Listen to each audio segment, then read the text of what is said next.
lesson 30. We're going to have a look at the anatomy of the human being from a spiritual point of view, from a yoga point of view. I mentioned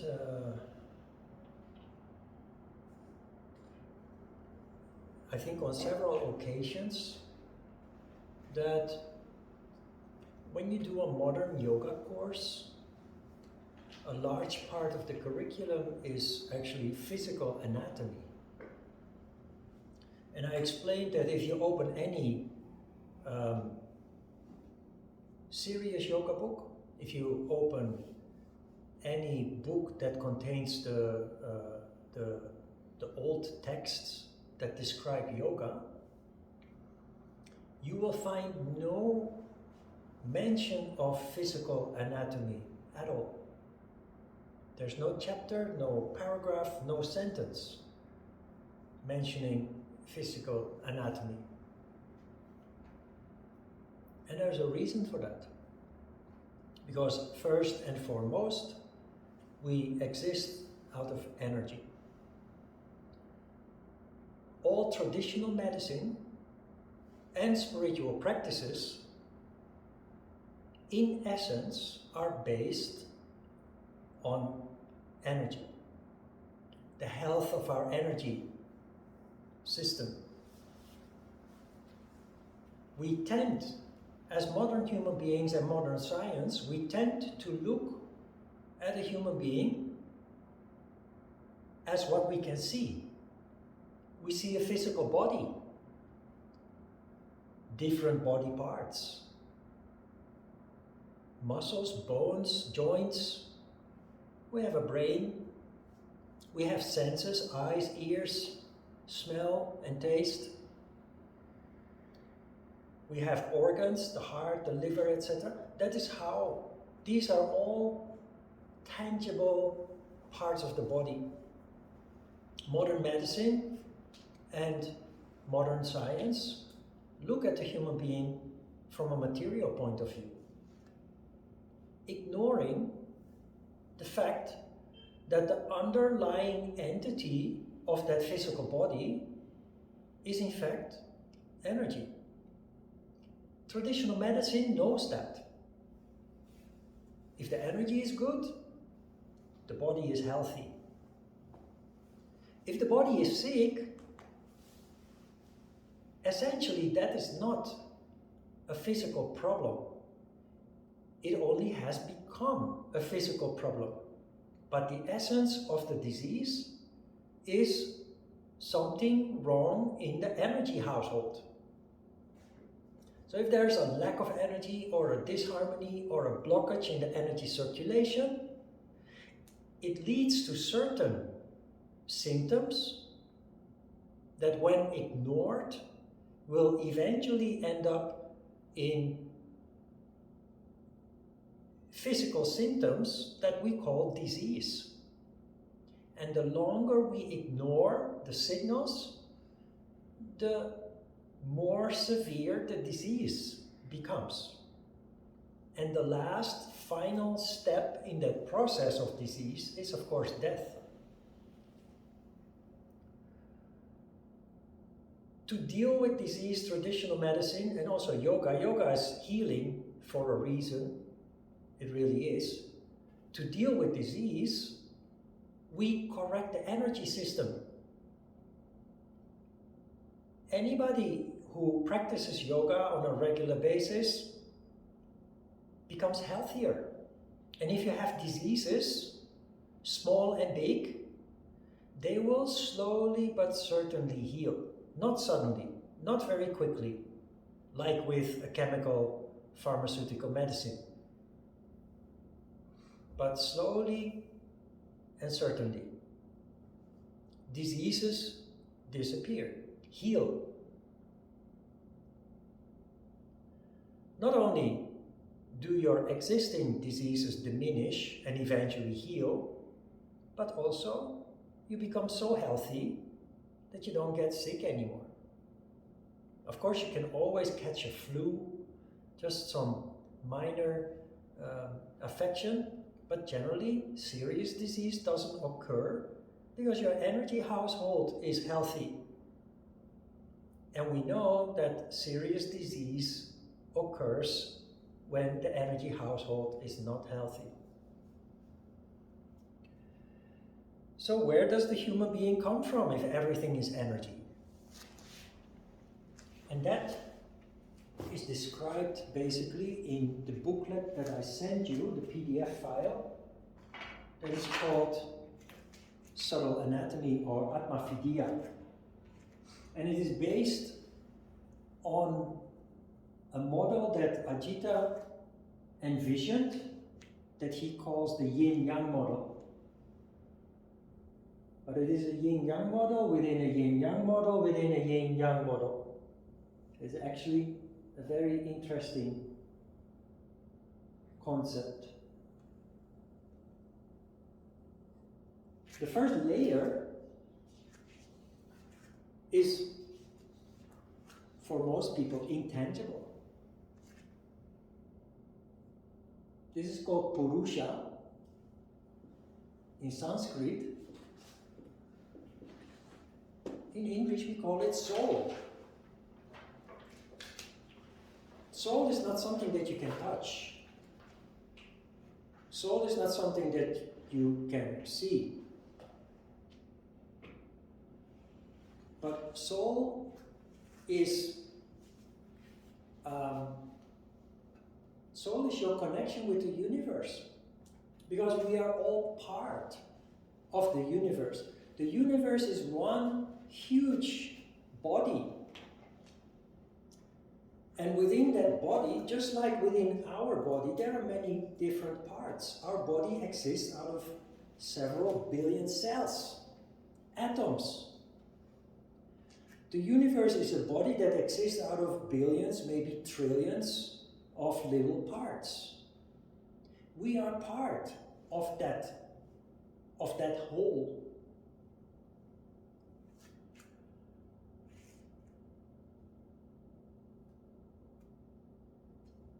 The universe came into being when the harmony was disturbed. The universe, the Big Bang, the birth of the universe started when energy started to condense. As long as the energy is purely harmonious, sattvic, it doesn't condense, so it doesn't manifest. But something, we call that a vasana, a subtle desire, disrupted that perfect harmony, and energy started to condense. That is where the universe, the Big Bang occurred, and the universe started to manifest in a cascading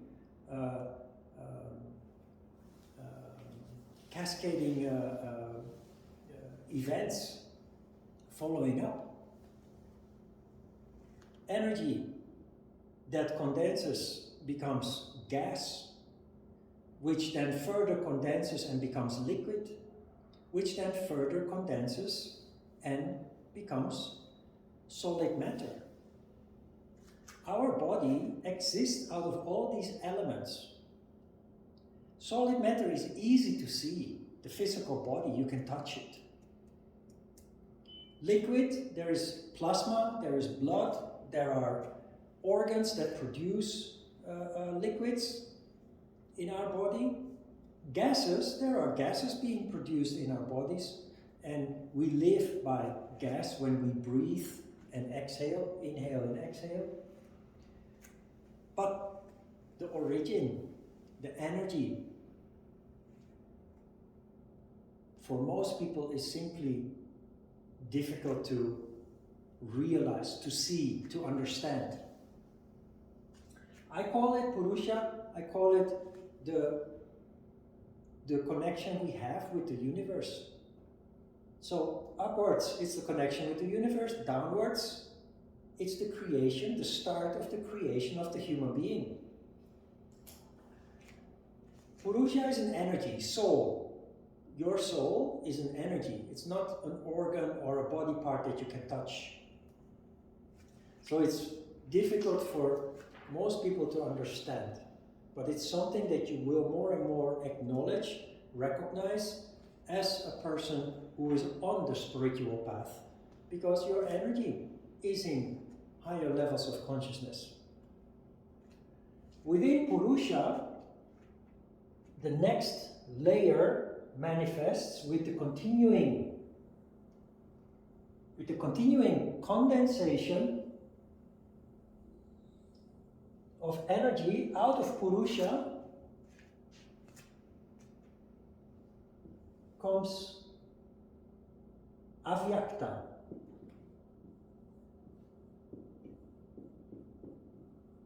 Now Avyakta is translated as unmanifested self. Unmanifested self. I asked Ajita, my yoga teacher in the Netherlands, Ajita, please explain, what is Avyakta? Because it's so difficult to grasp.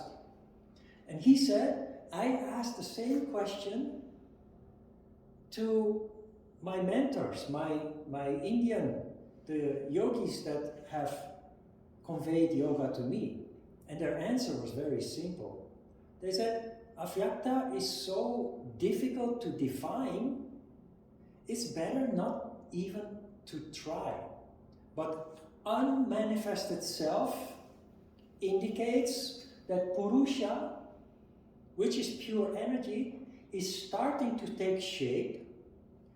That shape has no concrete form yet, but it contains the start of your characteristics.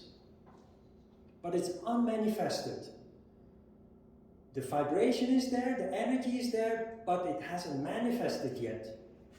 Which of course happens in the next layer.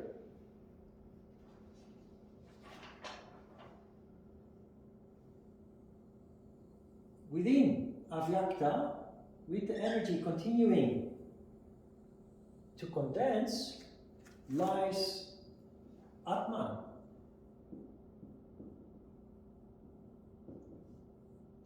Avyakta is the unmanifested self. Atman is the self with a capital S. Which means this is where your real, your true characteristics are located. Now, Atman, every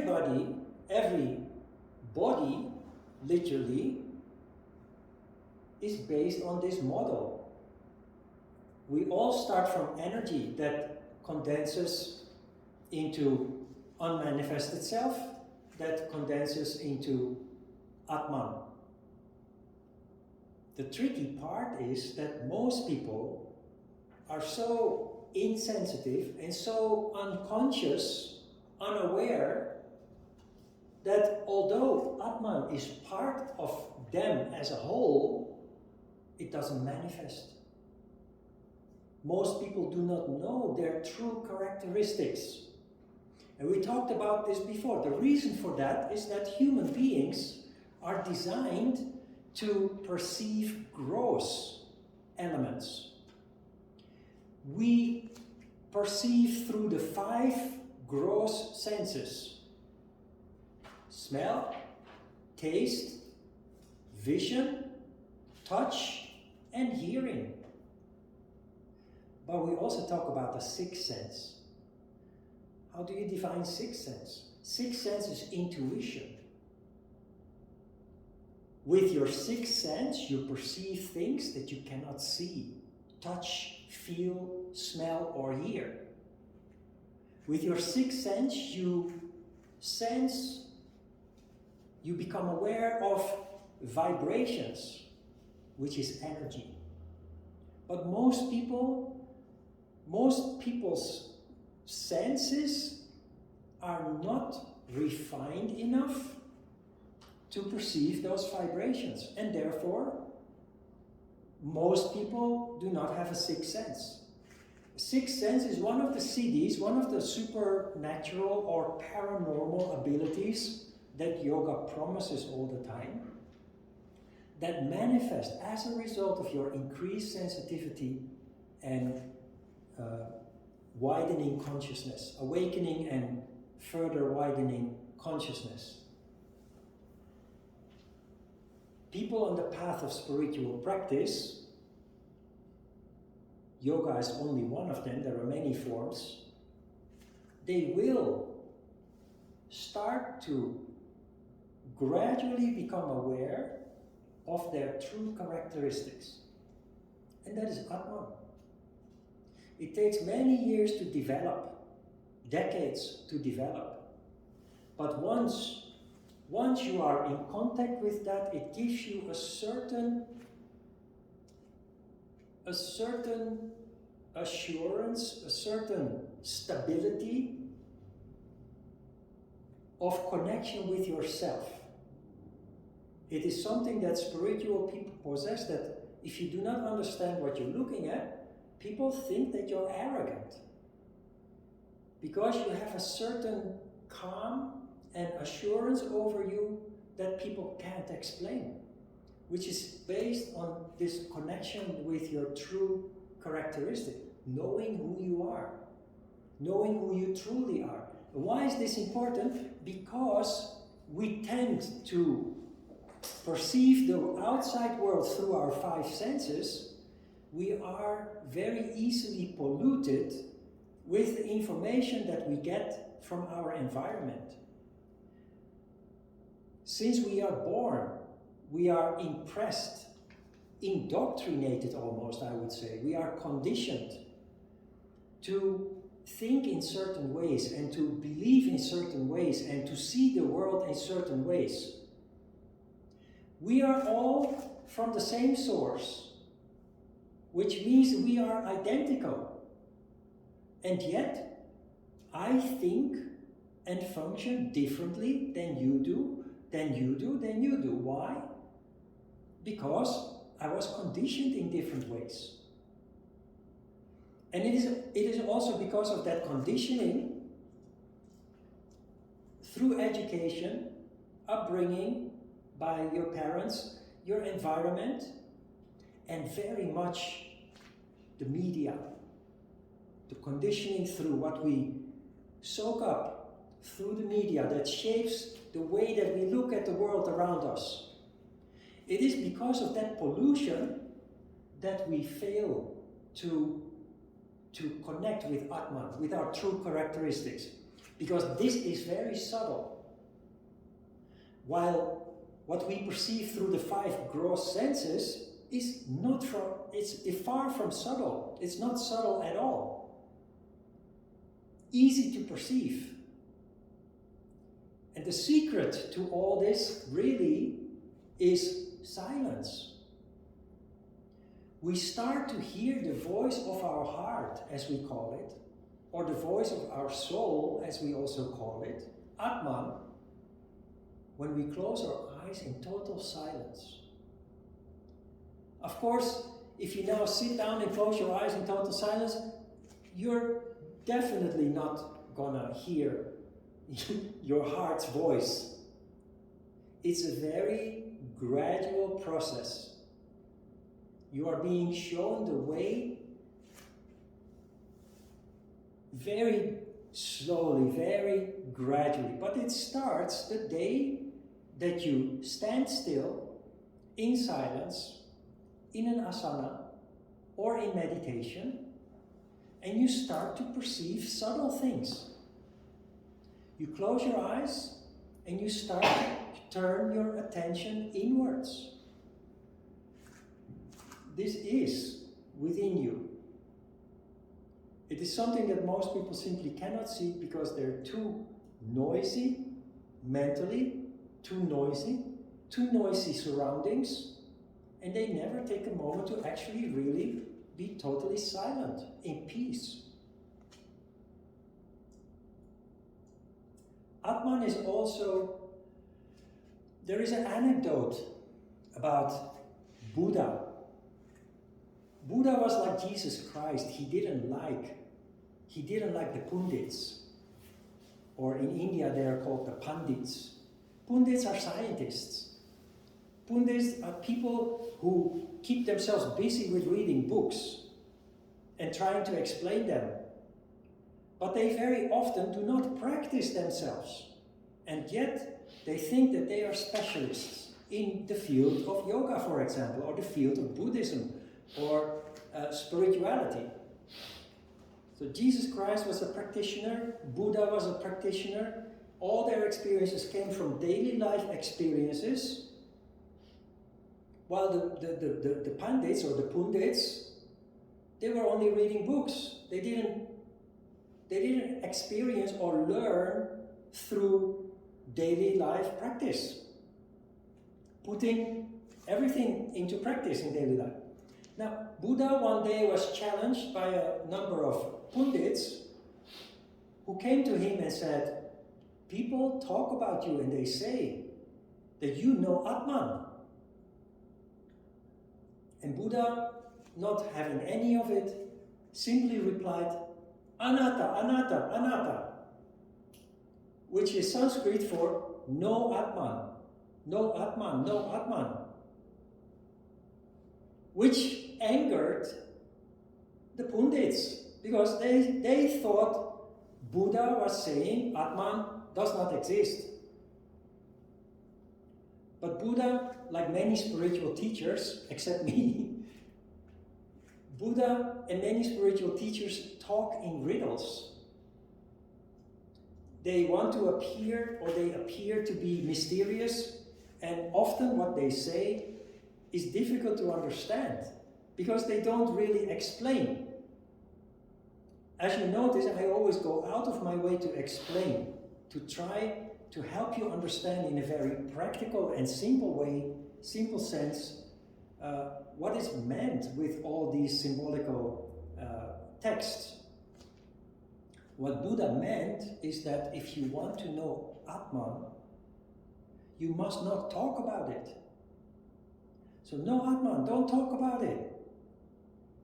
Sit down, close your eyes, and you will recognize Atman sooner or later. Not by reading books. You have to sit down in silence, close your eyes, then soon, some point, you will connect with Atman, with the voice of your heart.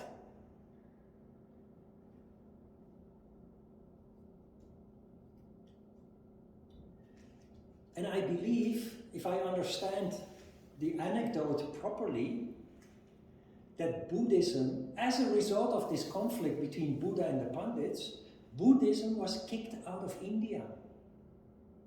Buddhism is barely existing in India, while it finds its origin there. People think it finds its origin in China. It finds its origin in India. Then after the conflict, Buddhism was basically expelled from India. They traveled over the Himalayas and they settled in China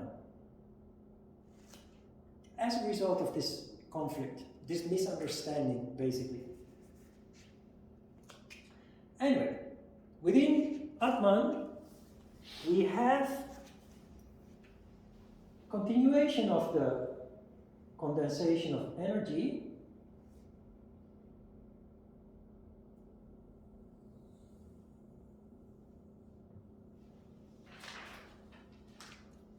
And we find another body within that is called Karana.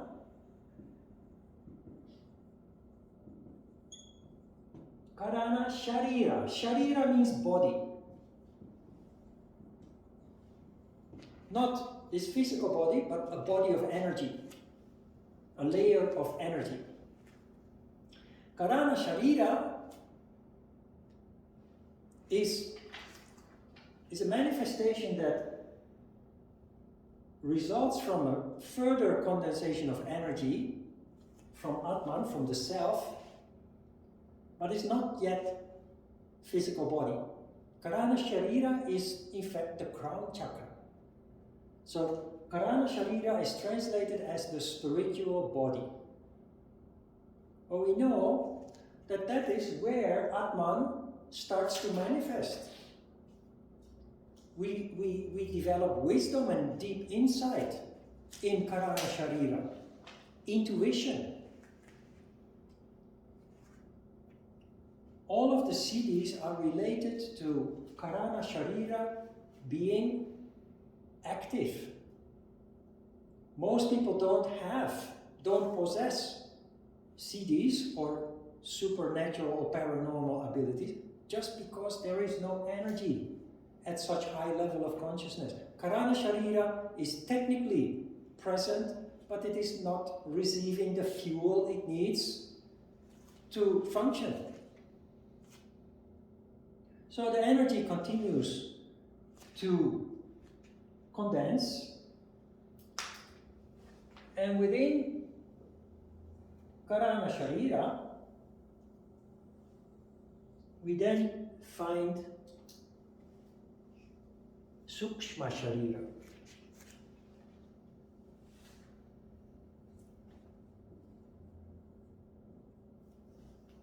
Sukshma is one word, Sukshma Sharira.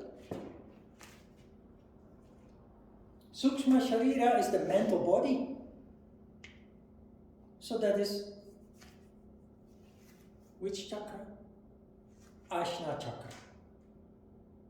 Still not a physical body part. It is located in and around the head. It's still just a ball of energy. An energy body. Energy continues to condense, leading to the manifestation of Sthula Sarira.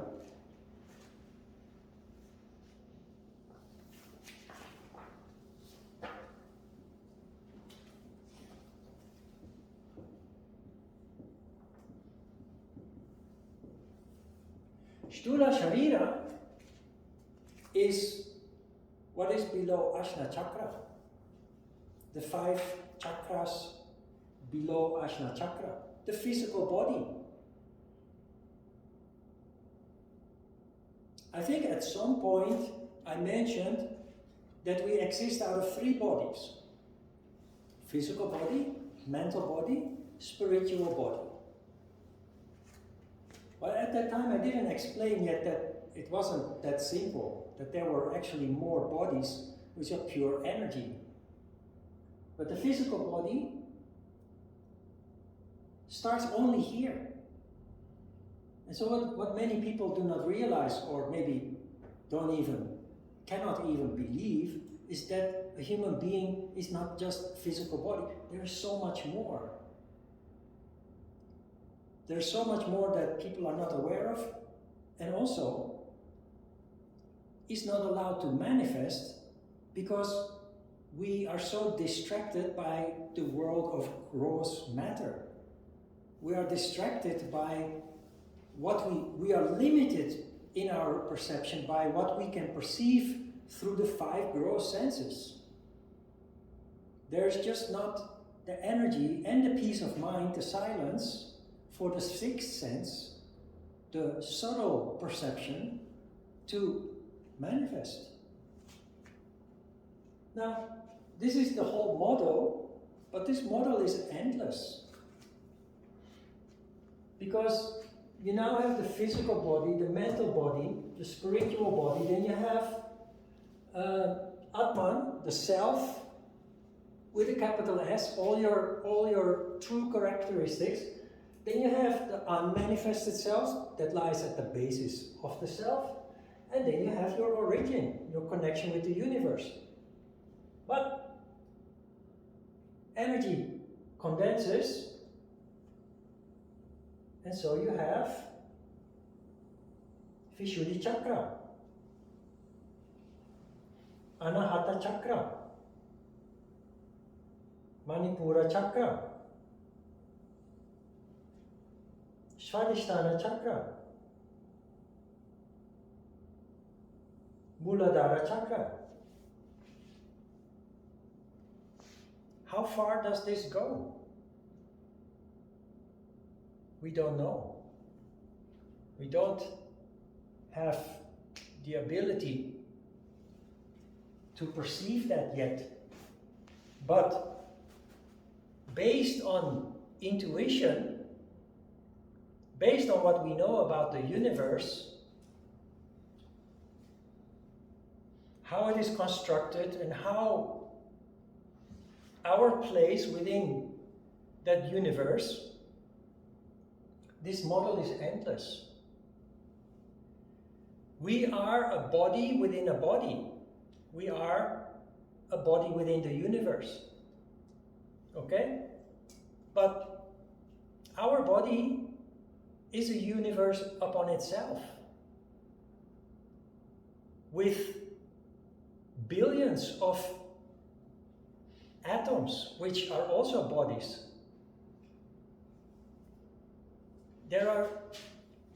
Our body is like a universe containing billions of bodies, like the universe is a body that contains billions of bodies. Who knows? Who knows whether the universe is only a tiny little part of another enormous body that we cannot perceive yet? That the universe, which we think is enormous, is only a tiny little part of another universe. And in the same way, going down, we are a tiny little part of the universe that we can perceive, but who knows, there are tiny universes within us. So this model, both down and up, is just infinite, it's endless. We don't know how far it goes, or maybe it doesn't. Maybe it's just an endless process. And there's an interesting video on YouTube that gives you a little bit of sense of this. It's called The Power of 10. I'm pretty sure it's called The Power of 10. I will look it up when I can access my phone. And in The Power of 10, they start with two people on a beach or in a park. And then they zoom. First they zoom out. And each time, multiplying by 10, they zoom out further into the universe. Once they have reached 10 times that distance, they then start zooming in, and then they zoom in smaller and smaller into the cells of the human being, the atoms of the human being. And what I noticed very interesting in this visualization is that the DNA structure, when you zoom out to the max, you start to recognize that DNA structure on a macro scale. And the same thing happens when they zoom on a micro level. On the smallest level, eventually, when you go even beyond the atoms, you see that DNA strand. So you see that both in the microcosmos and the macrocosmos. So there must be a connection there. Anyway, have a look at the video. I will share the link in the email that you receive for with the material for next week. All right. Questions about this?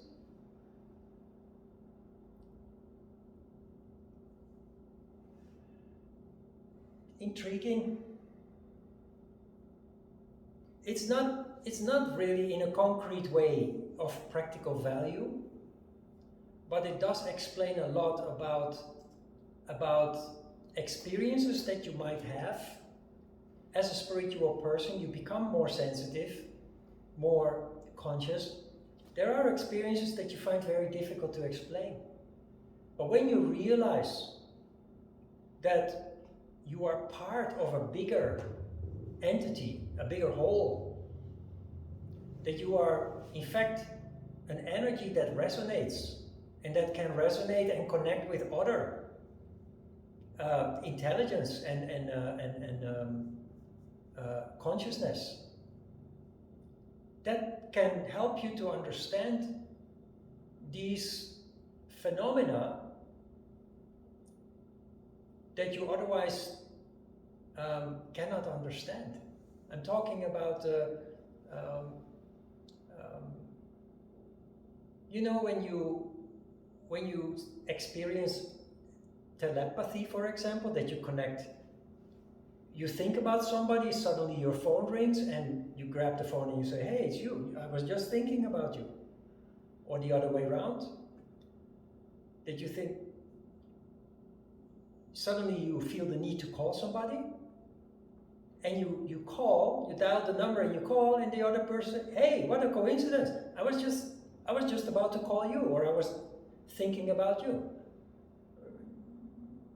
Or how you receive, when you're dealing with complex issues, when you encounter problems in your life that you find impossible to solve, that suddenly in an unguarded moment in which you are actually not thinking about the problem, you're just washing the dishes, or eating an ice cream, or just sitting on the sofa staring at the wall, and suddenly the light goes on and you have a very bright insight into something that you thought was very complex, and suddenly it looks very, very simple. And you ask yourself, how is this possible? Where does this come from?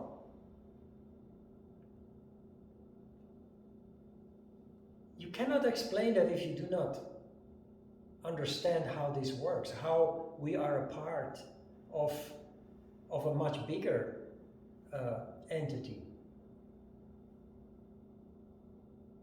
You will see also that these kind of phenomena will happen more and more often. With time passing and your development continuing, those phenomena, those events will occur more and more regularly.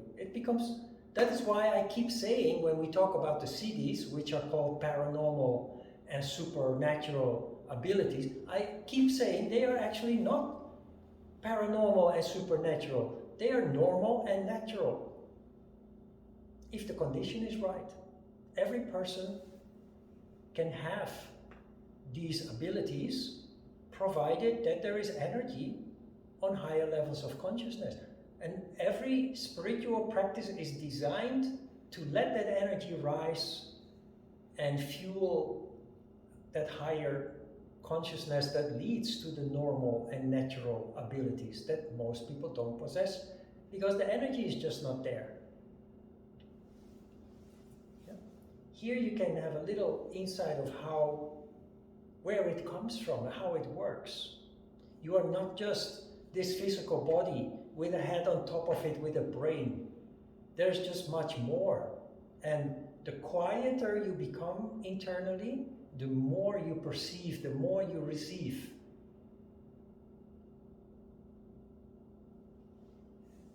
All right? Let's have a short break then.